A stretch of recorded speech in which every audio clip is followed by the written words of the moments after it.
I feel like last year, the year before.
Meeting to order, please rise for the flag salute.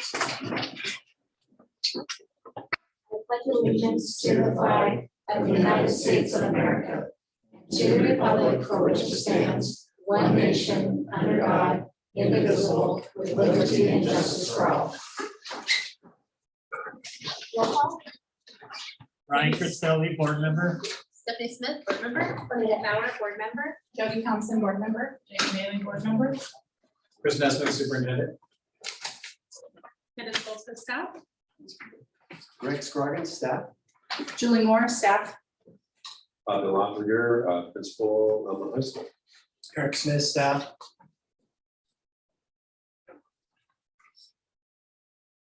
Okay, approval of board minutes from the board meeting of March 9th, 2020.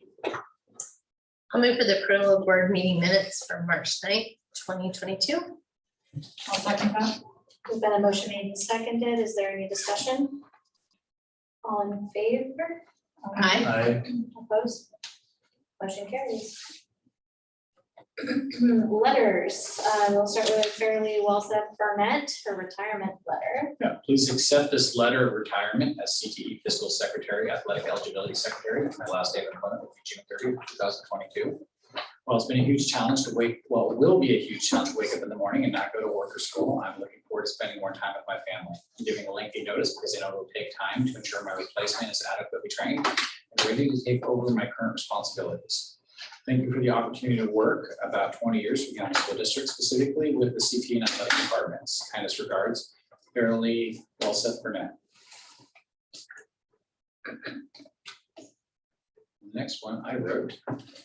It is a great pleasure to announce the recommendation of Bill Oppliger for the position of high school principal. Bill has been serving as the interim principal for the 2021-22 school year and has come to grow relationships with the high school staff. Currently, Bill and the high school team have been working on a multi-year strategic plan and are happy Bill will be seeing his high school vision through. We're excited to have two strong hiring committees to make a recommendation. The first committee was made up of high school stakeholders from the staff and community. The second committee from district administrators. We feel both committees gave incredible insight into the work Bill has already begun at the high school this year that we would like to see him complete. Please accept this the recommendation for Bill Oppliger to continue as the high school principal. Sincerely, Christopher Nesbitt. Thank you. Congratulations. I'd like to say thank you to Fairly for all their years of service and dedication to the high school and the district. Consent agenda. I'll move for the approval of the consent agenda. I'll second it. Okay, there's been a motion made. Is there any discussion? I just want to also thank all the people that took time as community members and staff in order to set on the hiring committees for our principal position, and we look forward to working with them over the years, and hopefully we can do great things. I think it was a great experience. Yeah. You- Yeah, it was. Good point. Any further discussion? All in favor? Aye. Opposed? Motion carries. Okay, we will now hear from the grade school from Mr. Scroggins for the pre-K early learning program. Okay.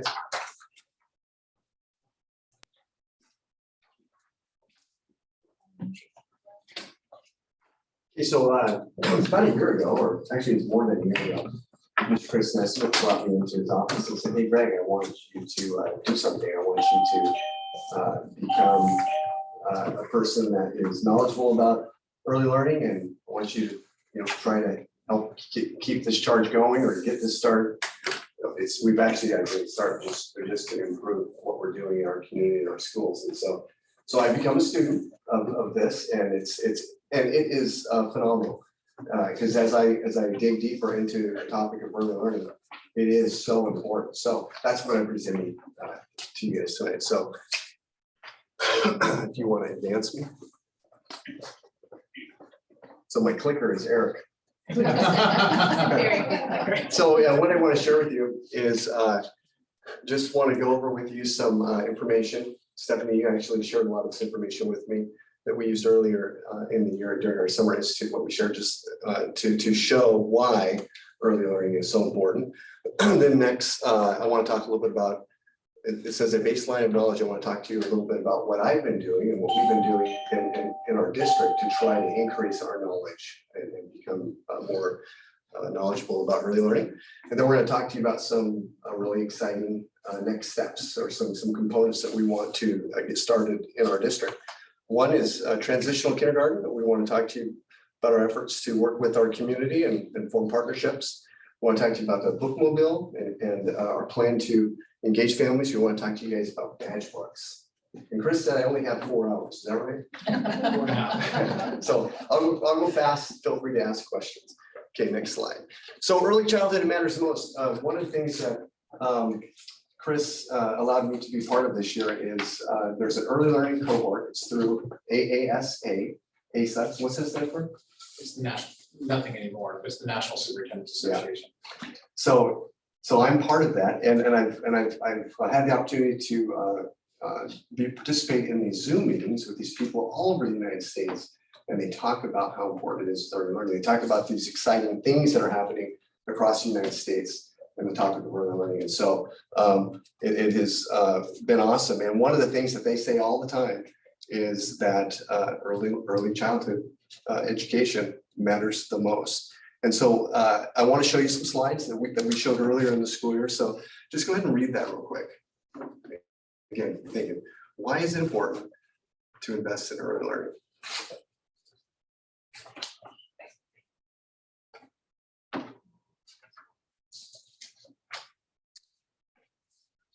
To me, that's staggering. To me, that's staggering to think that when the kids enter our school system, that 60 to 70% of their socioeconomic status gap that's going to occur can be attributed to when they get to us. So what can we do before they get to us to help them be ready? Can you do the next slide?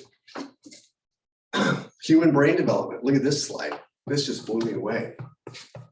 Basically what it's saying is this first year of life, because I was thinking we have to work with our families. We got to catch these, because not everybody is, not all kids are enrolled in a quality preschool program or some type of early learning program. So who are the people and how can we reach them and educate them on what they can do with their kids at home? But man, it's like we're gonna have to be on the hospitals talking to them as soon as they deliver the child. Say, hey, you got to get started right now, because this first year of life is so important. You know, the sensory pathways, the language, higher cognitive thinking, is so much of it is established that very first year of life. So again, we got to catch these guys early, we got to catch these families early. Click. This is this slide shows you what happens to kids if they enter kindergarten, this green line is when they enter K. Kids, if they're a year ahead, if they're at grade level, so on, you can read that. You can see this trajectory that the kids go on. And we fight hard to combat that. And then notice it says without interventions. We fight hard. We do have interventions, and we do, our model doesn't quite look like that. But what this model shows you, or what this diagram shows you, is when they get to us, if we don't work hard, this is where they're going to end up. And so can we catch these kids out here and make sure that when they enter, we have more kids that are ready at our high grade level when they hit kindergarten or above.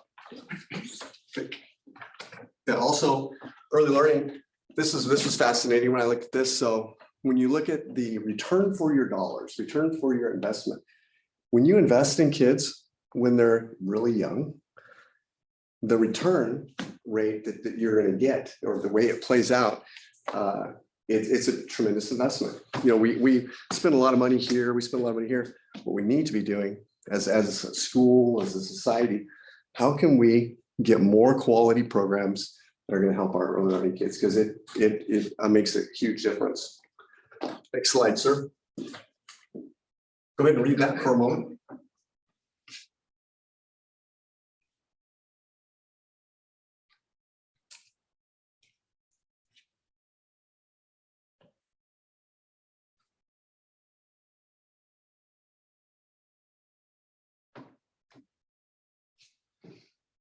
So again, kids coming to school ready for kindergarten, you know, I looked on it, I just was blown away. You know, incarceration rates, it's just amazing. In fact, I don't know, Chris, if it was you who mentioned this to me, but I believe, if I'm saying this correctly, that studies have, you know, for groups as to where they're going to build prisons, one of the things they look at is early learning and the rates of academic readiness when they enter school. Third grade. Third grade. Yeah. So you don't want that to happen. Okay, go ahead, sir. So I told you earlier, Chris talked to me and said, hey, Greg, I want you to work on this. This is going to be the pillar that you work on in the Elma School District. And so this is what I've been doing. I became a member of ASA, the early learning cohort. We've worked closely with Peter Finch in West Valley School District. That's where Chris came from. So we're taking advantage of some of those relationships that he has there. Peter Finch is very involved nationally in early learning. In fact, later in the school year, we're going to be going to West Valley School District to look at some model programs that are taking place there. Stacy Drake, she's one of the principals over there that we've worked with. Well, she's not a principal now. She's what is her Assistant superintendent. Yeah. So Stacy she's really helped us. You'll find out about our badge books in a little bit. She's helped us with that. Heather Moore, she's also working with me on this. We have worked with the ESD 113. It says early learning cohort, when they have their meetings, it's during the school day. My goodness, we rarely get a chance during the school day to sit in a Zoom meeting. So we met with them, we Zoomed with them a week ago. Some of the key players at ESD as far as the early learning, told them, we kind of outlined what I'm sharing with you tonight, our plans, and they've had some information for us, some resources for us. So we're working with them. TK best practices. We have Haley Meyer and Jennifer Cisneros, two of our preschool teachers right now in the Elma School District. They are participating in this TK best practices think tank, where ideas are exchanged from good programs and issues that people are facing as they implement TK programs. Haley Meyer and Jennifer are getting a contemporary snapshot of that. And then I meet with them every Friday at 10 o'clock to go over the factors, the things that we need to work through to start a TK program in Elma. I read a book that really helped a lot. It's Making a Difference, 10 Essential Steps to Building a Pre-K3 System. That was a good book. We have, and I gave a copy to you, Steph. We've been liberal giving those copies of those books out. Also, again, we have that site visit that's going to happen in May to West Valley School District. So those are some of the efforts that I've been going through to become a student, to increase my knowledge regarding early learning. So transitional kindergarten, one of the things we'd like to do in the 22-23 school year is start a TK program. And so what is TK? So transitional kindergarten, it's we want to go after those kids that they turn 5 after the school year begins, and we want to bring them in. We want to, and we think we can get about 16 kids that will participate in a TK program at Elma Elementary. What our focus, we need to get kids, and I know that Stephanie agrees with me. Stephanie, if we, and just from working with kindergarten teachers, if we can get kids and work with them on executive functioning where students can manage their feelings, get along with others, and follow classroom procedures, if we can get kids to do that, they're in such a better position to learn, and their learning experience goes through the roof. So we want to work with them on executive functioning, giving those kids a great experience so that they're ready to go into it, because they'll go into our kindergarten programs the following year. They do 1 year of TK, those kids will roll into kindergarten the following year. And then, of course, we're going to be working on academic skills, math, ELA, reading, and science. I have a question. Yes, ma'am. You referenced the number 16. Is that how many you think, or is that how many you can handle? That's what we think right now, that we, and we'll talk a little bit more about that as far as when you look at our, Stephanie provided me with some great information the other day. We take, if you think of a kindergarten cohort, like this year we have 130 kindergartners, but on average, we generally have right about 100 kids. If we can implement our TK program, we're going to have about 115 slots for kids to participate in, as far as with TK, with Learning to Grow, with Wonderland, with the various preschools. We're going to have, those kids are going to be able to participate in a program. And so we feel 16 students is a good place to start. But that's not. We're looking at stratified services. TK fits into it, so it's not a replacement service as much as a stratified service. Because we have populations who can kind of access it. You know, we have an ECAP population, which is subsidized. We don't want to shut down the ECAP program for TK. We're looking at stratifying for the population that might not necessarily qualify or have the ability to access ECAP program. So we're looking at leveling, you know, so it's layering our services to make sure that we're maximizing reach. And that'll be really hard when we launch, and we had a good conversation with Stephanie about this. Greg and I spoke about it. We met with our early learning team. If we build it and we shut down other services, right, because we're just removing populations, then it doesn't work.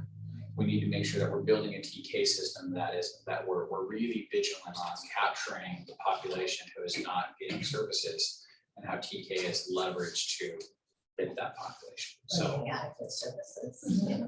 So the next step is going to be involving a very strong partnership with all early learning partners to make sure that we're very clear on who the missing population is, to make sure that population is served. I love what Stephanie said. We don't want to step on anybody's arrows. We don't want to squash any of our existing programs. Just one, yeah. So are we talking 4-year-olds who are going to turn 5 during next school year? Or are we talking like maybe even 5-year-olds who typically aren't ready for kindergarten, but? We're talking kids as they turn 5. Okay. So the traditional model in TK has been like in January, you hire a half-time teacher and then you hire from January on. We're looking at a model that's rolling entry as kids are turning 5. If kids could have turned, we were just having this question earlier today, the parent. If a parent chooses to hold their student though, you know, they turn 5 August 20th, or they turn 5, well, even in that time frame, the language almost makes it sound like they would not qualify for TK because they're past that birthday, but is they would could be still. Yeah, I mean, the blunt answer in TK, and part of the reason why, I mean, I hate to kind of say like, hey, this is where I came from, Greg, this is who you go talk to, but where I came from, West Valley and Bellingham School District were the 2 originators of TK. And I think we did it for like 7 years and didn't tell anybody. Thought we found we set like a golden egg and we were going to get truck. And there's some legislation to limit it. We're waiting to see if the governor's going to veto it now. And so there was some rationale on why we had ran TK for 7 years and didn't tell anybody. You know, these new limiting laws kind of justify why it ran for a while. But the state doesn't limit kindergarten enrollment. To be honest, it's actually feels a little surreal talking about it in a public meeting because it almost would have never happened before. Because again, it was like the gold, exclusively the golden egg. The state doesn't have a date on when you can enroll in kindergarten. The state just says you can enroll in kindergarten when you turn 5.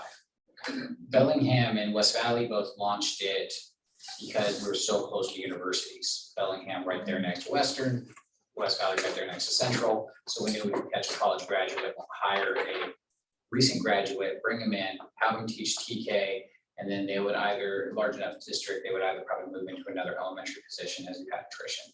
And then you'd retain them, and that was like that was their welcome to the district position. So that was the hard part, is making sure you're bringing in people mid-year.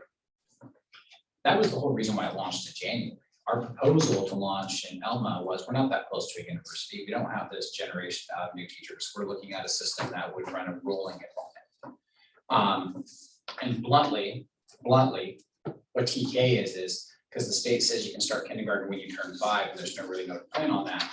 You start kindergarten when you turn 5, which there would have been in January, and then the students just held back. And you just hold them back and you have them do kindergarten again. So the reason why those students wouldn't be precluded is because they would effectively just would be holding their kindergartner back again. They just enroll in kindergarten, then they would just make the choice themselves to hold their child back. So, which we don't talk about very often, but that's the function that's happened. And so our plan, what we'd like to do next year is, as we talk to other programs, TK programs, here's one model that was suggested to us. And we plan to keep on learning all the way through, through the summer and everything. But when the school year starts, as kindergartners, it is really challenging for them to operate and function. This year with 130 kindergartners, they struggle, especially after COVID and the lack of socialization opportunities and everything. Those lessons that you learn that you really have to kind of go through, like being around people and experiencing difficulties and all of that. A lot of our kids didn't experience those type of life experiences. So one model is you don't have any kids to start the year off. Use your TK teacher and your paraeducator to work with your existing kindergarten teachers. And if you think about at the beginning of the year till about October, we're working on collecting our walk-ins data, getting that data into our gold system, if I'm saying that, TS gold there, if I'm saying that correctly. We can utilize our TK teacher and our paraeducator to help with some of the kids that need that little bit of a boost in their social, emotional, or whatever they need. So if they're successful, then as you get a cohort, you get 8, 9, 10 kids, whatever that have turned 5, let's bring those kids in. And then look at another wave coming in probably January, so that you have your full complement of 16 kids. Then those kids would enter our regular kindergarten classes the following year. So it's kind of what it looks like. With that too, that affects the logistics of, you gotta have a classroom, you gotta have desks and you gotta have all the stuff that goes with the classroom. Also, with our specialist schedule, we want these kids to be part of our school. So we're looking at, to the best of our ability, having it be like another kinder class and having them do everything our kinders do, but just knowing that these are TK kids and they're going to be going into kindergarten the following year.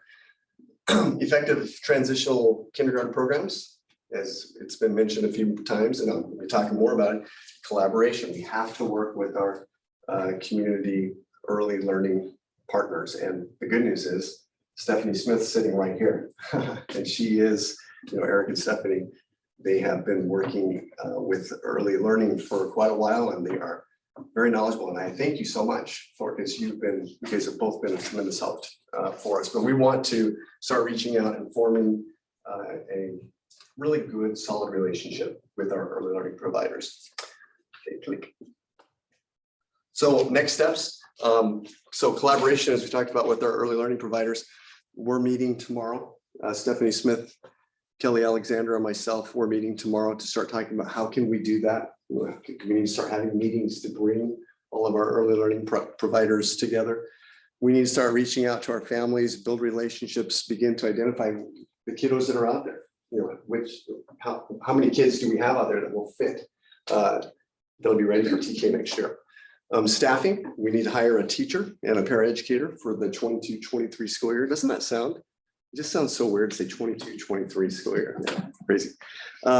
Screening, right now, Haley Meyer and Jennifer Cisneros are working, looking at different screening tools that are used in different, for different TK programs all around. And they're making one for us to begin with, kind of a rough draft so that we can finalize that or refine that. And then we're going to continue to learn, because he who ceases to be better ceases to be good. We're always trying to grow. And then back to community collaboration. This is kind of exciting. So, we have the meeting with Steph and Kelly Alexander, but it was so cool that I got to attend a church board meeting the other day, and Jamie Lyle and this young lady right here, my daughter, I listened to them give a presentation. They are going to start, they're going to carry on the tradition, what Jane Hayes did for years in our community at Carolot Preschool. And so they're going to keep that going. So they're going to start next year with, I think, 12 kids, but they want to grow that. I have a meeting, I think it's the second week of April with Josh Martin and Jory Scott, Summit Pacific, the Blue Zones that they work on. There's tremendous, we have a similar interest. We want to leverage our resources to do what we can for the community of Elma to make sure that our families, because remember, it starts as soon as that baby's born. At first, we all need to be on the same page. So we're going to be working with Josh to see how we can do that. Okay, so that's a little bit about TK. That's a little bit about community collaboration. I want to talk to you now about how we are engaging our families, and we do a lot of that. We've been doing it through our bookmobile. Are you guys familiar with the bookmobile? Yeah. So Liz Farrar and some other people in the past what they do is they go around through our community through the summer months, and they will go and they'll go to these various locations and they'll pass out books to kids, and kids will read their books, and they come back and they give the kids awards if they are doing what they're supposed to. And our goal, if we can get kids to read 20 minutes a day for 5 days a week, if we can do that summer slide effect, it doesn't happen. The kids have to read. And to the bookmobile, getting out there, hitting those communities, hitting those kids, saying, "Hey, are you reading? Are you reading?"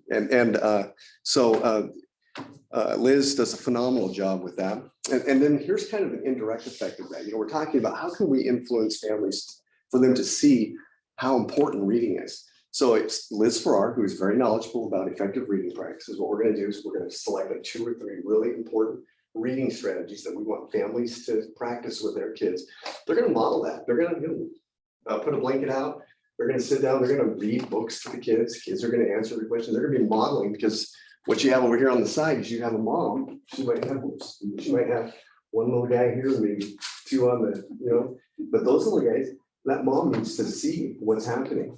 And then we want to work with them, build relationships, because what we'd like to do then is invite those families, invite those people to come to summer or throughout the year. We want to have like parent workshops where parents will come. We'll watch their kids for them over in the gym. They're going to have a blast. We'll use our preschool teachers. We'll utilize our kindergarten teachers to community-based teachers to provide these awesome like make it take it things that a parent could come in and get a great skill, something they can go home that night and work with their kids on. And as we start chipping away at how can we help our families get their kids ready for school. And so we want to, with our bookmobile, as Liz goes out and you hear it's not the ice cream truck coming because they have music that plays, it's the bookmobile. We want to do that this summer. Plus we want to do it, like if we're going to have let's say we want to have a parent event in early November. It's 3 Saturdays before, we want to run the bookmobile again. Some of those areas where we have a lot of kids, and go out, pass out flyers, invite people, say, "Hey, come to the school." We want to, because it's going to take multiple exposures to get people to come.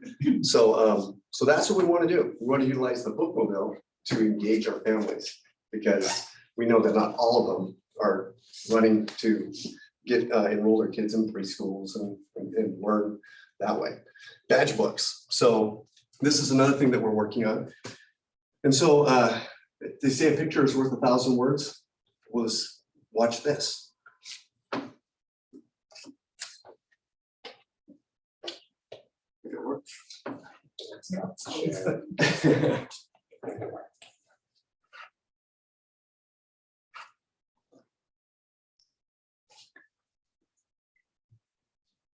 Sorry, I will say actually, we ripped the whole thing off in Park City, Utah.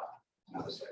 Oh. So everything's stolen from somebody. You know what, every piece of education is. It's called gleaning effective practices. So, yeah, Good teachers are the best leaders. yes. So I look at that and go, wow, I think they'd appreciate the credit, but the reality is they went out to Park City, Utah as part of the AASA group and found that there, and then they stole it. And that group.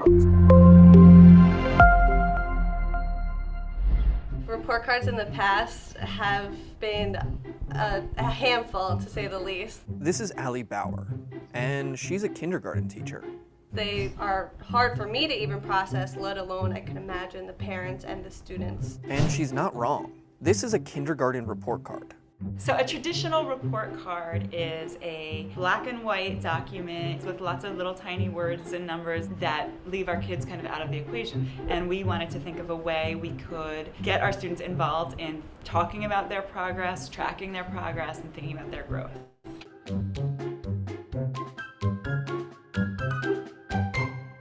For us in kindergarten, it's so important for the learning to really be tangible, and the report cards really just weren't doing that for them. So our solution to the problem was creating these badges. A badge is a sticker that a student will earn to represent a skill or concept that they have learned and mastered. It's really just replacing grades. Every badge is directly correlated to a New York State standard. The standard was really just a code for teachers. It was teacher jargon, basically. We've essentially taken the standards that the state has given to us and put them into language that we can understand and that our students can understand. They need to identify 2D shapes, not KG.1 or whatever standard. This really makes it kid-friendly, and it motivates the students to want that sticker and understand how they can earn it. Now the students can actually be a part of that conversation because they will know what they're working towards, they will know what they've learned how to do, and they'll have a tangible representation of that. I would say before the badge book, the hardest part was just waiting for the report card. I wanted to know how he was progressing. Parents used to get report cards 3 times a year. The badge book goes home on the last Monday of every month. With the badge book, I can see it and I can register it so much more quickly. They say a picture's worth 1,000 words. Before, with the old report cards, there were just 1,000 words. You're just like... Students can look at this book and say, here are the things that I want to learn how to do, and here's ways that I can actually learn how to do that. It really ties into the growth mindset of, okay, I can't do that yet, but I could do that by the end of the trimester. It also provides many different ways that you can practice this badge at home. By scanning the QR code, they're able to pull up a bunch of different videos, worksheets. So it's nice that the students in kindergarten are already self-assessing, understanding what they know, what they don't know, setting goals, getting involved in their learning. I think that's the foundation that will set them up to be a lifelong learner.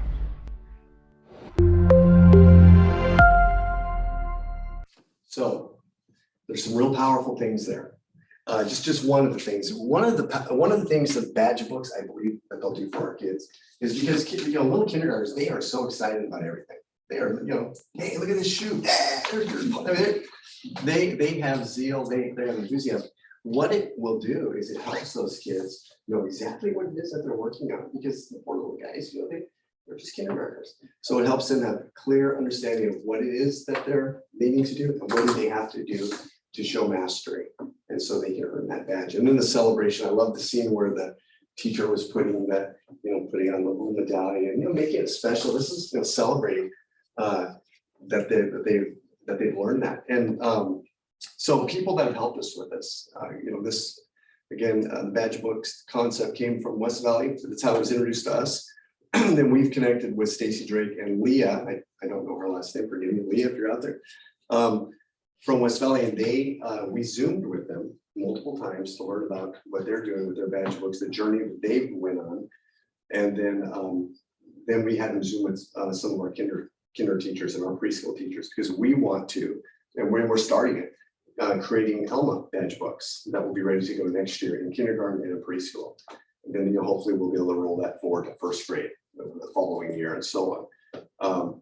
But the badge books are great. And then when I was talking with Stacy Drake, there's the QR codes that for parents, and they're really neat. I practice on some, and you can, if it's letter sounds or something about letters, you click on the little QR code to your phone, and it's really some really fun little videos, little things kids can do.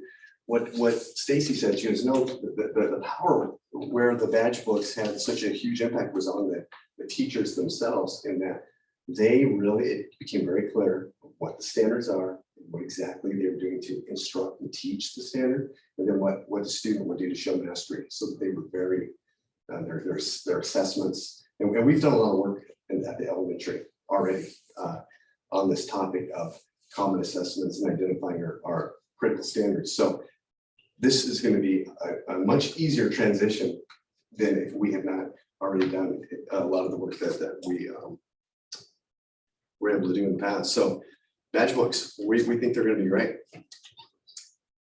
So questions? Can you combine the ideas, because I think you kind of hit them compartmentalized, and I just kind of want to take a step back on that bookmobile and badge books and partnership with the early learning centers, because that's actually part of the idea is those aren't separate things, but also they come together. You kind of address that real quick. Yeah, so we want to, and Chris said this is where you're going with this, is we want this to be, this is just how we do early learning in our community. This is, we work with these different entities, these different people groups, and these are the strategies that we use, and it's similar with, because what we'd love to do is, like, for example, my daughter with the preschool they're starting, we want to give badge books to them too. So that, and with Stephanie, with the early learning communities, so that it's not just isolated to us. We want it to go out, and then we want to work with, like, my daughter and the person that she's working with. They're not necessarily teachers. They haven't went to school, got their degree to be teachers. We can come alongside them. We can help them. As Stephanie is a trainer of trainers type person for some early learning type stuff. So hopefully what this is going to be part of is just our community, all of us pulling together to enhance the experiences that our little guys experience every day, so that when they hit kindergarten, we're going to see our numbers continue to go up our readiness. Because if they're ready, think back to some of those slides that we saw. If they're ready when they hit kindergarten, hey, we're going to be able to take them to super places. So I like how the badge books would tie into the community that will be coming in here. That creates a familiarity, a comfort for those kids that will be coming into kindergarten and first grade. I also think anything that you can do that will foster a high level of engagement and this correlation that they're doing is magical when it comes to little guys. So I'm excited. That's good stuff. So just one more thing with badge books, because you said I don't have 4 hours, but I wanted to just really cool. So the way that it looks like this all works, like if you're a teacher, if you're a kindergarten teacher, you might do your core reading instruction where you're going to present, this is for working on whatever it is. And then after you do your core reading, the teachers, and they start pulling kids back in small groups, differentiating with kids. Some kids are getting extensions in their learning, etc. Well, with the badge books, kids can say, okay, so this is where my learning's at. They take their badge. This is what I'm working on right now. And they go and they get a bin. And there's a bin that they pull. So during center time, they pull their bin out and it has all the materials in there for that student to work on that skill. And it's really neat. So we were able to see that in action, how they do that. We're going to try to build those going forward. So So I I don't know if there's any other questions for Greg. I just think it's, I don't have any other question, I just think it's just amazing. Yeah. I'm very excited. It's gonna be fun.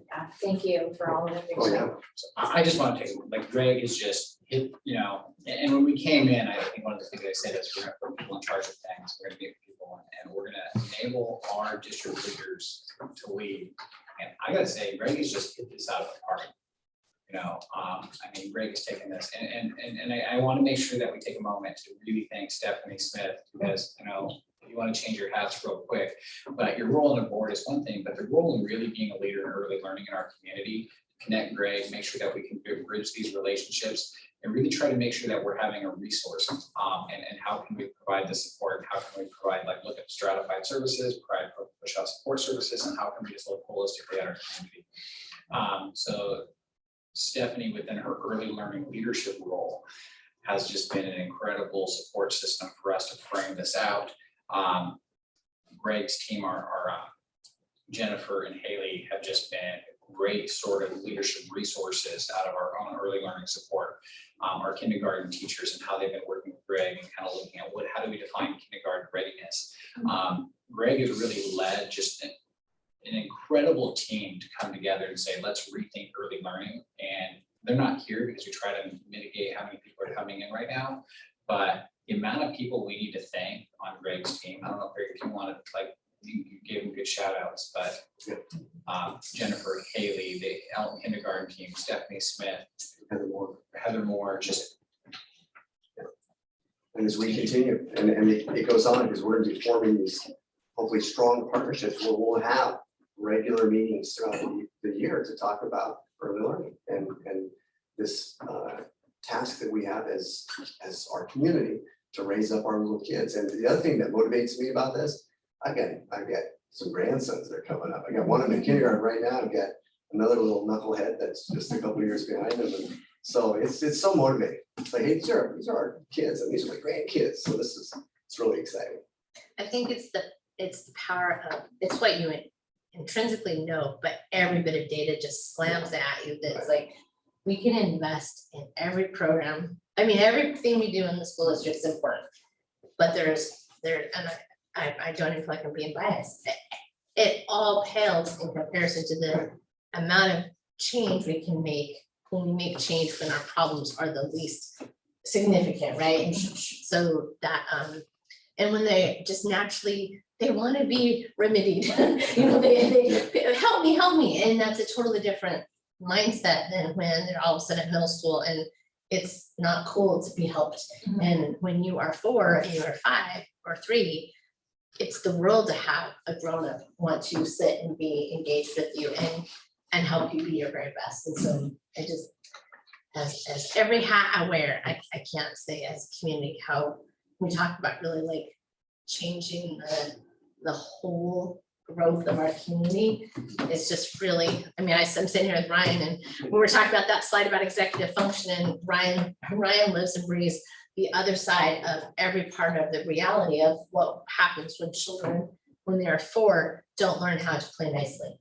And I was just thinking too, what Greg was putting on the presentation, that this is not just something that's going to affect our children in our community, but it's actually going to impact our community as a whole, because there's a ripple effect that, as adults, being better educated, better skill sets, just to deal with life in general, it's going to make a tremendous impact on our community in the long run. And I have to say this because there's probably parents that are out watching this. I love all of those pieces. I'm still passionate that children just need someone to love them, to provide them stability. And you don't have to be a teacher to be an amazing early learning person. You need to just be an engaged parent, an engaged grandparent, whoever it is. They really don't need somebody with that amazing skill sets or that developed the badge book, and all those things are lovely, but just giving parents the power to believe that they can make a difference in a child's life. I think that is probably the greatest lesson we can give parents. Indeed. Well, thank you. That was good discussion. Thank you for letting us in. Okay, we'll move on to communications and comments. I don't think we have anybody from ETO. ESP, OPA, admin. And we have no persons registered to be heard. So good news, Mr. Nesmith. Well, I'll give you bad news. I forgot to mark that this presentation was part of the strategic planning process. And so right out the gate, I think it was the last 13 you asked me to do that, and I screwed it up. We'll go with that right here. All right. We'll address that underneath. Yeah. So. Still doesn't do what we This- asked. still doesn't.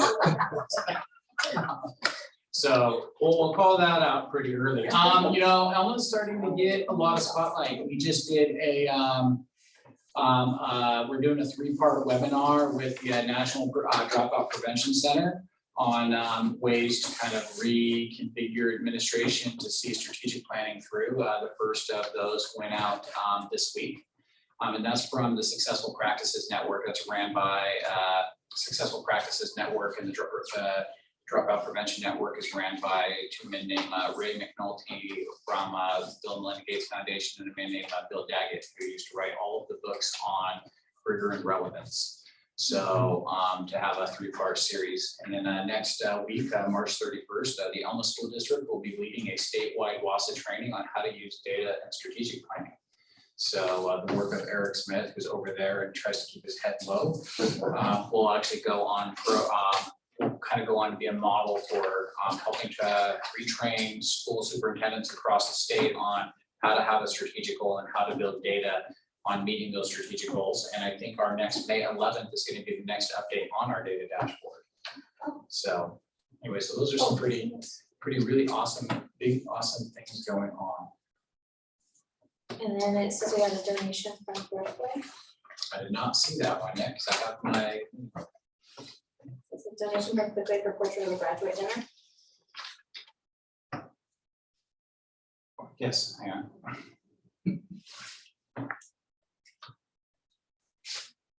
Yes, sorry. We have our donation for the graduate dinner on as we did our baked potato feed. Growthway donated a big portion for our baked potato feed, trying to bring parents in. Our next one is going to be on March 29th. And that was my fault. I'm sorry. I had my report already open and I was staring at my Excel spreadsheet to begin.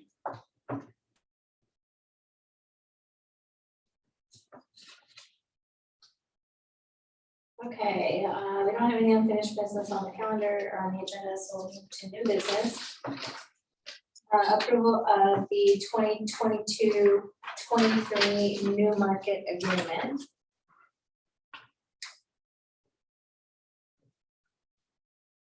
And this is the Town School District. It is. It's just, this is the, to maintain our agreement to continue having students who want to access the market programs. I'll move for the approval of the 2022-23 new market agreement. I do have a question on that. I know we talked about this before, but I just want to have it reiterated. We don't pay for it until the students enroll to do it. We don't, well, we pay a partnership membership fee. And then what happens is the FTE travels with the students. Okay. Our major participation though is through ALE and Open Doors, which enables us to access the super FTE rate, because you can go up to about a 1.5 FTE, 1.6 FTE for skill centers. So it's the students, most of our students, the majority of our students who participate, we're not really sacrificing FTE on because of the super FTE through a skill center. Thank you for that. Okay, I'm sorry about that. So there's been a motion made by Jody.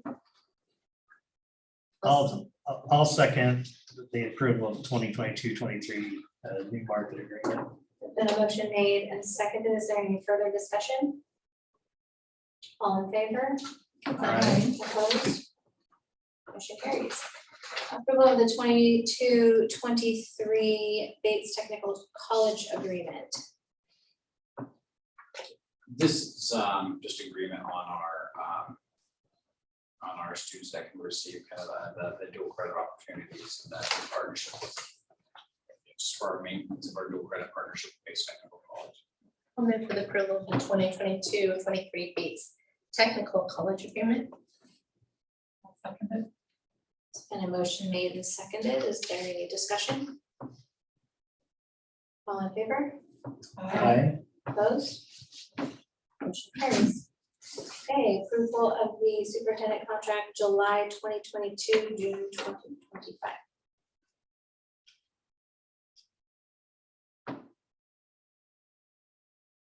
I'll move for the approval of the superintendent contract, July 2022 through June 2025.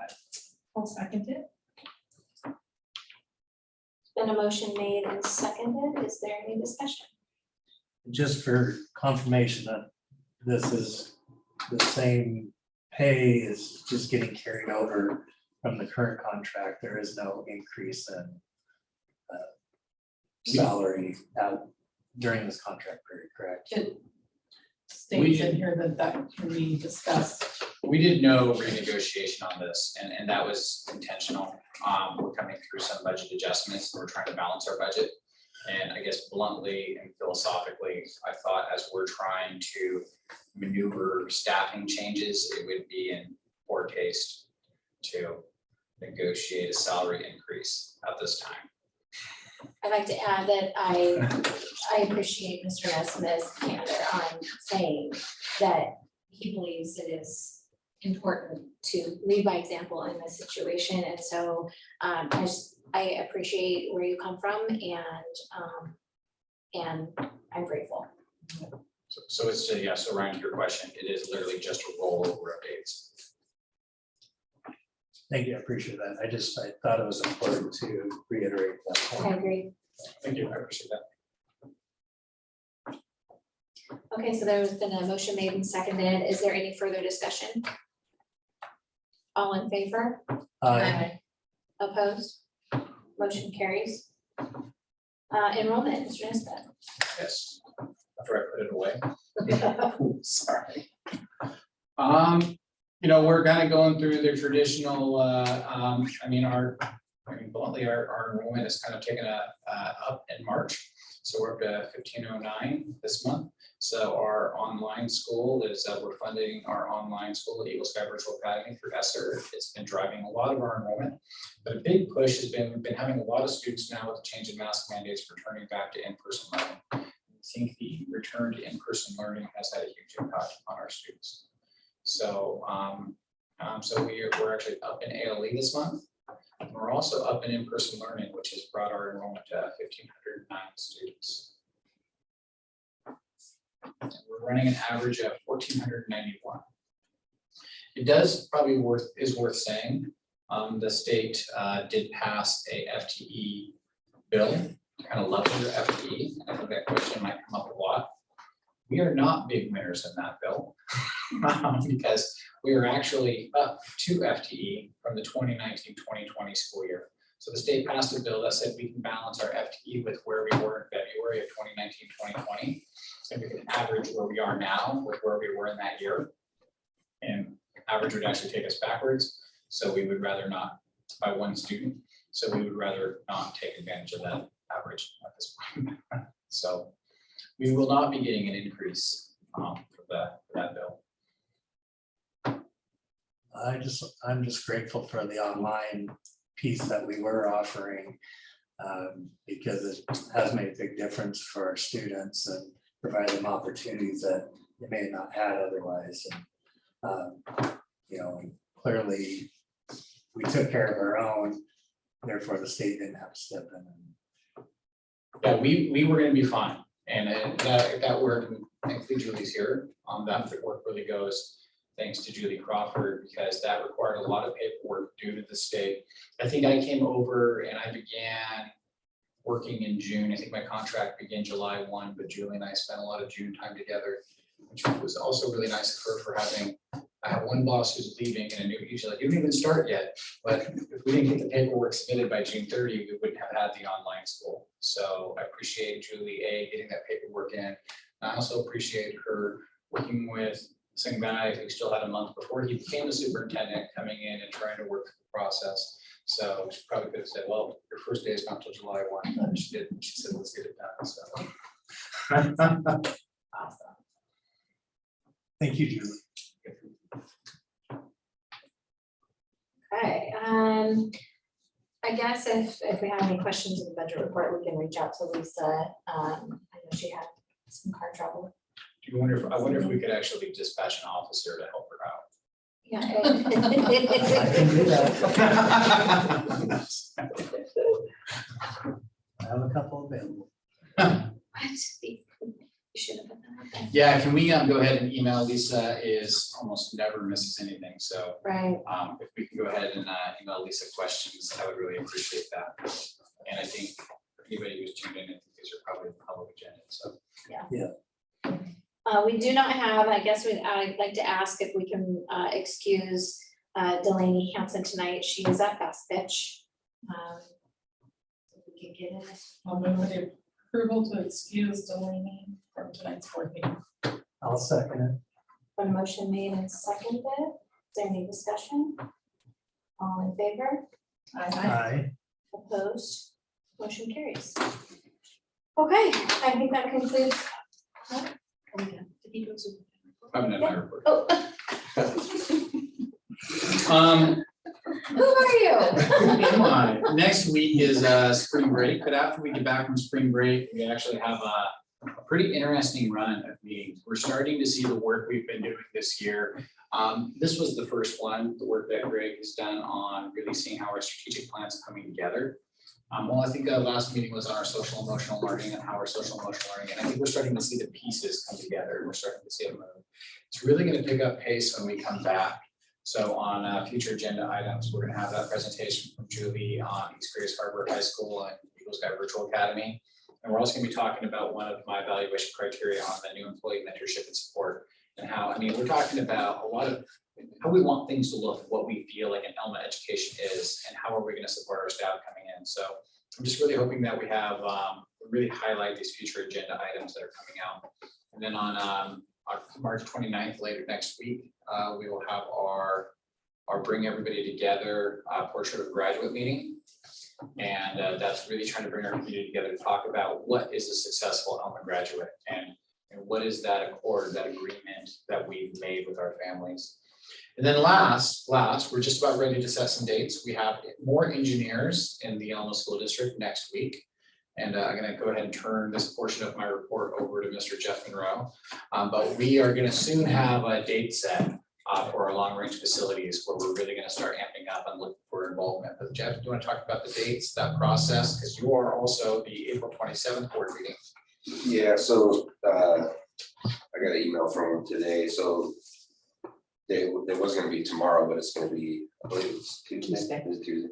They're going to come talk about the functional adequacy of the buildings and go through with the principals. We're going to walk through the buildings and they're going to talk about some stuff that they found based on our needs. And then I think it's the week of April 25th. We haven't picked a day yet. So if anybody has a day, I'm still trying to figure out what's best for like the group, but that'll be our first meeting with the Long Range Facilities Planning Committee. And I would love it if some board members want to be on that as well.